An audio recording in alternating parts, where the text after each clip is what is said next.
Cranial nerve देखने के लिए सबसे पहले तो आपको पता है कि आपने ऑल्फैक्टरी होती है क्रेनियल नर्व पहली दोनों जो होती है वो सेरिब्रल के लेवल से निकलेगी। इनका कोई क्रेनियल इनका नहीं होता न्यूक्लियाई ब्रेन स्टेम के अंदर, ठीक है ना। ये दोनों आपके हायर मेंटल फंक्शन से ही निकलेगी, ठीक है ना। तो अब ये आपको सबसे पहले आपने क्या करना है कि आपने इसे पूछ लेना कि इससे पूछ लेना इसकी सांस की और उसकी सूंघने की वो ठीक है, इंटैक्ट है, ठीक है, आपके साथ रहेगा, ठीक है। उसके बाद आपने इसको कहना है कि आंखें बंद कर लें और कोई भी चीज़ लेकर आके एक नाक बंद कर लें, एक नौस एक नाक, हाँ।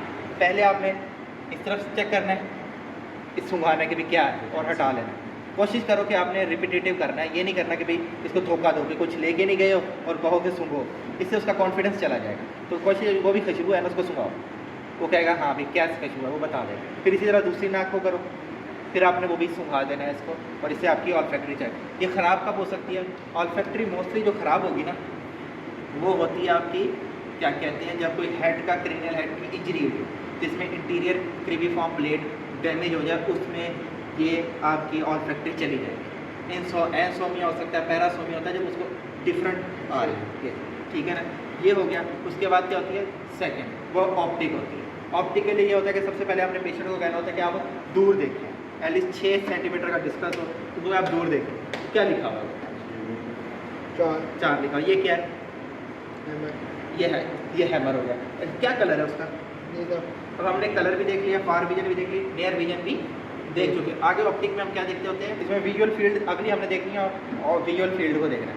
विजुअल फील्ड के लिए क्या है कि आपने पेशेंट को क्या कहना है, कमांड देनी है कि भाई आपने मेरे इसके आपने भी अपनी वही आँख को बंद करना है।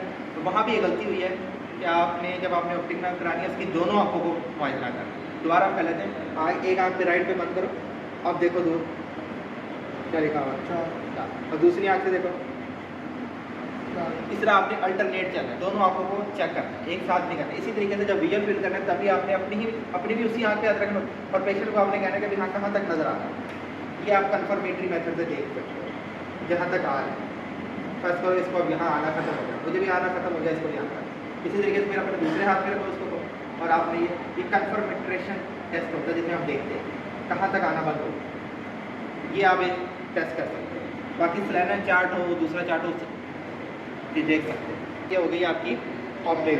फिर आती है ऑक्लूमोटर। ऑक्लूमोटर में आपने सबसे पहले पेशेंट को देख लेना है कि भाई इसकी जो आइज़ है उसमें कहीं टॉसिस वगैरह तो नहीं है, कहीं टॉसिस वगैरह तो नहीं है। अगर उसकी आंखें गिरी हुई हों तो आपको पता लगेगा इसके टॉसिस वगैरह। अब इसका ऑप्टिक, उसमें आपको पता होना चाहिए हेमियोनोपिया क्या होता है, बाइटेम्पोरल होता है, वो साथ अटैच कर देंगे उसके। खैर हम आगे इसमें ऑक्लूमोटर में आपने क्या देखना है, इसकी आइज़ मूवमेंट देखनी है। उसका भी सिमिलर एच बनाना होता है और वो ईजी सा होता है।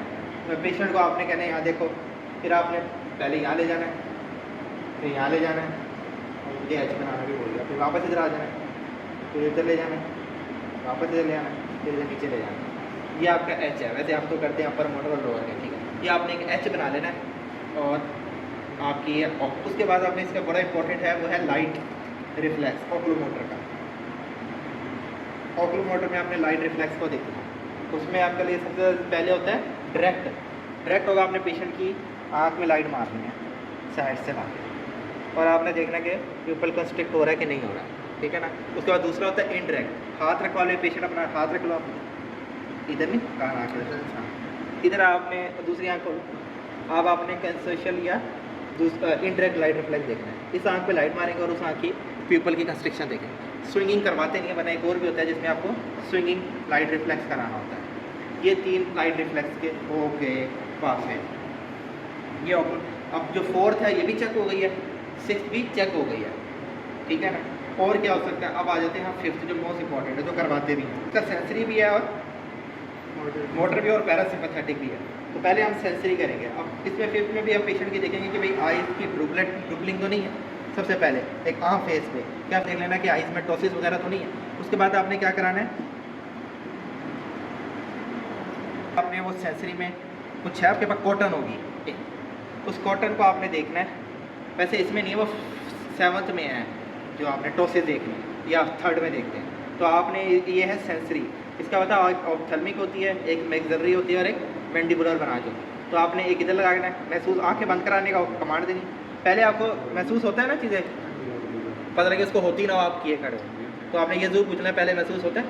अच्छा, उसके बाद आपने इधर लगाना है, महसूस हुआ है, इधर हुआ है, इधर भी महसूस हुआ, इधर महसूस हुआ है।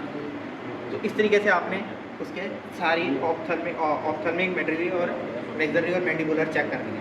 उसके बाद क्या करना है आपने, उसके बाद इसकी होती है मोटर।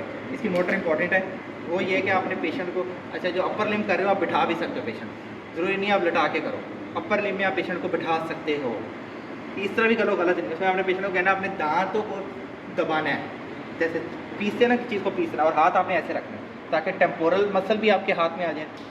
दबाओ, जोर लगाओ ना, दबाओ ना, हाँ हाँ, अब ये महसूस हुआ, ये मेरे इसका मैसेटर भी हो गया महसूस और इसका टेम्पोरलस भी हमें महसूस हो गया। ये एक तरीका हो गया। उसके बाद होता है हमने करना होता है टेरिगोइड को, मुंह खोलना है और मैं बंद करूँगा, आपने मुझे बंद नहीं करना है, मुँह खोलें और नीचे करें, बाहर को निकालें, मैं बंद करूँ, ये मैंने इसका टेरिगोइड भी हो गया। लेटरली भी चेक करते हैं, मुँह खोलो, मैं एक तरफ करूँगा, आपने मुझे करने नहीं देना, ये इसका चेक हो गया। लेकिन ये वैसे करवाते नहीं है, मसला होता है। फिर आ जाता है आपका जा रिफ्लेक्स, ये बहुत इंपॉर्टेंट होता है। इसमें ये होता है थोड़ा सा मुँह ढीला के छोड़े, हाँ नॉर्मली नहीं आएगा, इसको आपने पीछे से पकड़ना है और हल्का सा इसके होगा। अगर ये रिफ्लेक्स ज़्यादा आएगा तो ये डिजीज़ है अपर मोटर न्यूरॉन, वरना नॉर्मली नहीं आएगा ये जा रिफ्लेक्स, इसे मुँह बंद नहीं करेगा नॉर्मली, ठीक है। ये हो गया आपका फिफ्थ क्रेनियल नर्व भी हो गई है। अब आती है सेवंथ क्रेनियल फेशियल नर्व, जो कि इंपॉर्टेंट है। कुछ लोग ये कहते हैं कि फेशियल में आप आइस को भी कॉर्निया लगा सकते हो इसकी साइड पे, लेकिन नहीं लगानी चाहिए, पेशेंट इरिटेट होगा, तो हमने पेशेंट को इरिटेट नहीं करना। ये दो टेस्ट हो गए इसके। उसके बाद आती है आपकी फेशियल नर्व। फेशियल नर्व में आपने क्या करना है, पेशेंट को वही देखना है आपने टॉसिस वगैरह तो नहीं है कहीं। उसके बाद आपने ब्रिंकलिंग वैसे देख लेनी है, नॉर्मली बंदे में भी होती है और आप देख के बैठे गाँव में ब्रिंकलिंग नॉर्मली देख ली नहीं है, कहीं पालसी वगैरह तो नहीं है, चेहरा एक तरफ डाउन तो नहीं कर रहा, ये चीज़ें आपने इंस्पेक्शन में देखी। उसके बाद क्या करना है आपने, उसको कहना है आपने जो है ना अपने बल करें, हाथ से करें, आपको किसमें करना है ये आपने देखना बल। ये अपर मोटर लीजन होती है और लोअर मोटर में डिफरेंट है, ये आपको पता लगेगा जब आप पढ़ेंगे कि जो ये अपर वाइट साइड है ना, इसको डुअल सप्लाई है। तो इसमें अगर मसला होगा ना लोअर मोटर में, कुछ भी नहीं फ़र्क पड़ेगा, पेशेंट का ये वाला हिस्सा ठीक रहेगा क्योंकि इसकी डुअल सप्लाई है, वो साथ अटैच कर देंगे, वो आप देख लेंगे अपर मोटर और लोअर मोटर। उसके साथ ये देख लिया आपने। उसके बाद आपने आँखें उसको कहना है कि बंद करें, और मैं खोलने की कोशिश करूँगा, आपने खोलने नहीं देना, आपने दोनों हाथों को रखना है और आपने इसको खोलने नहीं देना, बंद करें। या इसकी पावर चेक होगी, इसकी ऑर्बिकुलरिस की, ठीक है ना। उसके बाद आपने क्या करना है, आपने नेज़ोलेबियल फोल्ड देखने हैं, जिस साइड की लियन होगी उसकी, क्योंकि अब यहाँ से नीचे बेल्स पाल्सी की कंडीशन आने लगेगी, जिस कंडीशन में पाल्सी होगी ना उसी साइड की आपको नेज़ोलेबियल फोल्ड मिसिंग नज़र आएगी, नहीं होगी, ये भी आपने देख लेना है। उसके अलावा अब आपने मुँह में हवा भरनी है और मुझे आपने निकालने नहीं देनी हवा, दबाना है नोट, ये आपको चेक कर लीजिए इसका, इसकी एक्शन ठीक है। और ये हो गया आपका ओकुलरिस का और ऑर्बिकुलरिस का, ठीक है, मसल चेक हो गया। इसके बाद अब आ जाएंगे हम इसकी कुछ और पार्ट भी होते हैं कि हमने लैक्रीमेशन चेक करनी है, टेस्ट चेक करना है। टेस्ट का कैसे चेक करेंगे कि आपने ज़बान उसको कहना बाहर निकालो और हमेशा टिप पे नहीं रखना, ये पॉइंट है, टिप पे नहीं रखना, हमेशा थोड़ा सा टिप के लेटरली दोनों तरफ रखना है, टिप पे नहीं रखना है, हमेशा थोड़ा सा लेटरली रखना है। वो दबा निकालो, जैसे मैं इसके टिप पे नहीं रखूँगा, मैं इसके थोड़ा सा लेटरली रखूँगा इधर, जो भी चीज़ रखनी है। ये इंटीरियर तो थर्ड में चेक हो गया, ये इसकी होगी। लैक्रीमेशन आंसू, वही बात है कि आपने इसकी आँख खुलवा के इसके कॉटन को आपने इसके कॉर्निया पे मारना है और आंसू आने लग जाएंगे, वो भी आप देख लें। लैक्रीमेशन हम यहाँ चेक नहीं कर सकते हैं, क्या खाने की इसको चीज़ कोई दे नहीं सकते, ठीक है ना। ये हो गई आपकी। उसके बाद आ जाती है आपकी 8वीं हो गई। 8वीं के लिए होता है कि आप जस्ट ये 7वीं का एक और टेस्ट भी है, वो होता है स्टेपिडियल रिफ्लेक्स। वो आप जो होगा ना हाइपरक्यूसिस हुआ होगा, जब मैं इसको ऐसे करूँगा, आवाज़ ठीक आ रही है आपको इसका आना, दोनों में ठीक आ रही है। अगर इसको स्टेपिडियल रिफ्लेक्स नहीं होगा, इसको ज़ोर से आवाज़ आएगी, हाइपरक्यूसिस हुआ होगा, तो स्टेपिडियल जो मसल है उसको भी 7th क्रेनियल नर्व ही सप्लाई करेगी। अब आता है 8th के लिए वो रैनी टेस्ट है, वो करवाते नहीं है जब तक आपके पास ट्यूनिंग फॉग ना हो। तो इसके बाद आ जाते हैं हम 9th और 10th, इसको कंबाइन करते हैं चेक, जैसे हमने 3rd, 4th और 6th की थी, इसी तरीके से हम इसको भी कंबाइन चेक करेंगे। अब कंबाइन चेक कैसे करेंगे, इसमें पहले सबसे पहले आप क्या कराते होते हैं, इसमें ग्लोसोफेजियर है। ग्लोसोफेजियर में आप आवाज़ वगैरह इसकी सुन सकते हो कि भाई आवाज़ कैसी है, बोल के सुनाओ, बोलो। इसकी बात ठीक है, आवाज़ में हॉर्सनेस नहीं है वगैरह नहीं है, इससे पता है। इसकी 9th और 10th वो है इंटैक्ट है।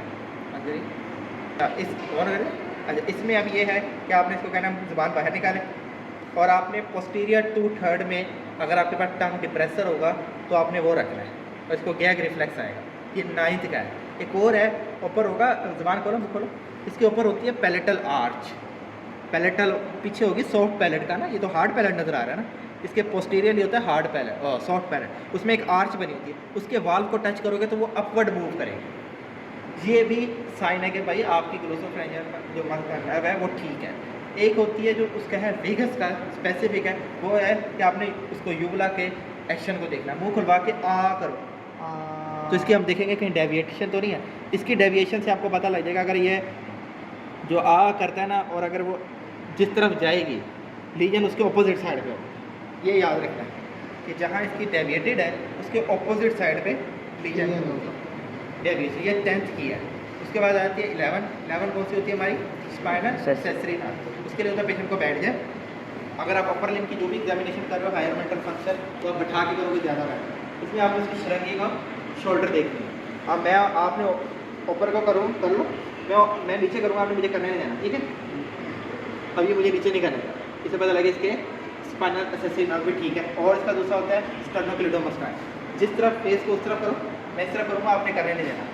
अब ये वाला मसल चेक होगा, जिस ऑपोजिट वाला मसल चेक होगा, इसी जगह इस तरफ कर लो और उस तरफ करना है आपने, और मुझे करने नहीं देना आपने। ये अब ये वाला मसल चेक होगा, कि स्टर्नोक्लेडोमास्टाइड भी चेक हो गया हमारा। अब आ जाता है लेट दोबारा, अब आ जाता है इसकी हाइपोग्लोसल नर्व जो 12th क्रेनियल नर्व है, उसमें ज़बान निकालें। अब ये देखें इसमें फैसिकुलेशन नहीं है, अगर जिस बंदे को इसकी ज़बान बाहर निकालें पूरी बाहर निकालें तो ये आपकी फैसिकुलेशन नज़र आ जाएगी अगर होगी। अगर फैसिकुलेशन ये वीकनेस को कहते होते हैं, और अगर ये पैरालाइज्ड होगी तो वो उसी साइड पे डेविएट कर देंगे, जैसे निकालेगा उसी साइड पे डेविएट कर देंगे। तो ये उसी साइड पे करेगी, यूबुला अपोजिट साइड पे करेगी। हाइपोग्लोसल की जो टांग बाहर निकालोगे वो उसी साइड पे होगी डेविएट करेगी, यूबुला अपोजिट साइड पे करेगी। ये हमारी क्रेनियल नर्व कंप्लीट है।